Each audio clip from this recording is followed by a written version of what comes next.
धर्मशाला में भारतीय जनता पार्टी की जीत का जश्न धूमधाम से मनाया गया। पश्चिम बंगाल सहित अन्य राज्यों में पार्टी की प्रचंड जीत पर कार्यकर्ताओं में जबरदस्त उत्साह देखने को मिला।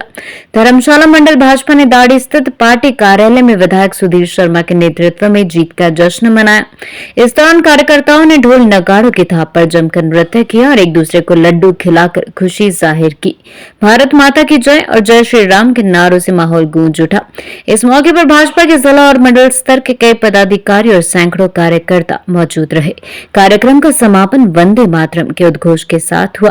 कार्यक्रम को संबोधित करते हुए विधायक सुधीर शर्मा ने कहा कि जीत प्रधानमंत्री नरेंद्र मोदी की नीतियों और सुशासन पर जनता की मुहर है। उन्होंने कहा कि जनता ने तुष्टीकरण को नकारते हुए विकास और राष्ट्रवाद का साथ दिया है। मुख्यमंत्री पर तंज कसते हुए सुधीर शर्मा ने कहा कि वे जहां भी जाते हैं झूठ बोलते हैं, लेकिन अब जनता सब समझ चुकी है। उन्होंने आरोप लगाया कि बार बार झूठ बोलकर लोगों को गुमराह करने की कोशिश की जा रही है, लेकिन सच्चाई जल्द सामने आएगी और कांग्रेस का पूरी तरह सफाया होगा।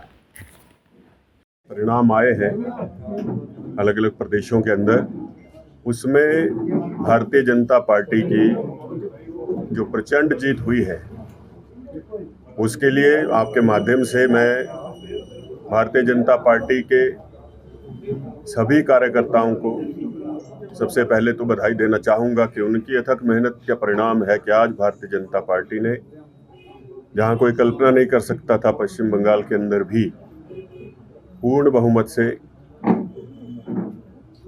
सरकार जो है वो बनाने जा रही है। साथ ही हमारा जो देश का शीर्ष नेतृत्व है, आदरणीय प्रधानमंत्री नरेंद्र मोदी जी, अमित शाह जी, हमारे राष्ट्रीय अध्यक्ष नितिन नवीन जी, उनको भी बधाई देना चाहूँगा।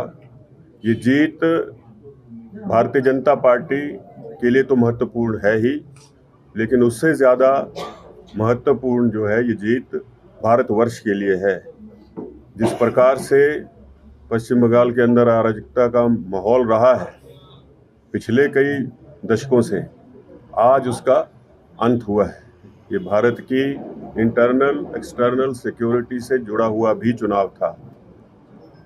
उसके लिए भी बंगाल की जनता को, साथ ही बंगाल के साथ साथ जो हमारे अन्य प्रदेश हैं, असम में तीसरी बार भारतीय जनता पार्टी लगातार हेमंत बिश्व शर्मा जी की नेतृत्व में जीत करके आई। वहाँ पर भी पूर्ण बहुमत से सरकार बनने जा रही है। अन्य प्रदेशों में भी इन चुनावी रुझानों से हमने देखा है कि जो देश को बांटने वाली ताकतें रही हैं यूपीए अलायंस की, उनको जनता ने पूरी तरह से नकार दिया है। भारतीय जनता पार्टी का जो एक संदेश है देश के लिए, देश को एक रखने का और अखंड भारत की जो सोच को लेकर के भारतीय जनता पार्टी कार्य कर रही है, उसी का परिणाम है कि आज ऐसे सुखद नतीजे न केवल भारतीय जनता पार्टी के हित में बल्कि देश हित में, राष्ट्र हित में देखने को मिले हैं। आपके माध्यम से सभी को मैं बहुत बहुत बधाई, शुभकामनाएं देना चाहता हूं। तो क्या इसका प्रभाव पड़ेगा हिमाचल में और खासकर नगर निगम की चुनाव में? देखिए, हमें पूरा भरोसा है अपने कार्यकर्ताओं पर, भारतीय जनता पार्टी की नीतियों पर, उसके विचार पर, और जिस प्रकार से वर्तमान सरकार का कार्यकाल रहा है उसको देखते हुए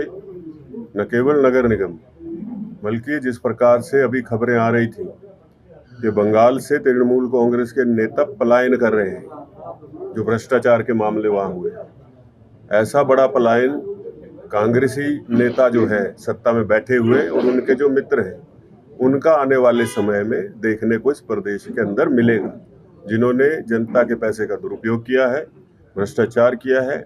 उसके साथ Bharatiya Janata party zero tolerance से काम करेगी और जो न्याय है वो जनता उसको देखेगी कि न्याय की परिभाषा होती क्या है। मुख्यमंत्री जी ने 10 करोड़ की भी बात की, आपको क्या लगता है एक्सेप्टेंस नहीं मिली, क्या कारण रहे? बंगाल में एक भी सीट नहीं जीत पाए।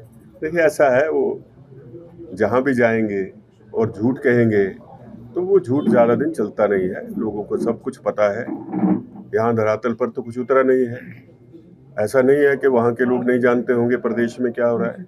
अब तो पूरे विश्व में क्या हो रहा है ये भी आज के युग में आम जनमानस को पता होता है। तो ये बार बार झूठ बोलना, झूठी बातें करके लोगों को बरगलाने का प्रयास करना, उसी का परिणाम है कि कांग्रेस का सुपड़ा साफ हो गया है।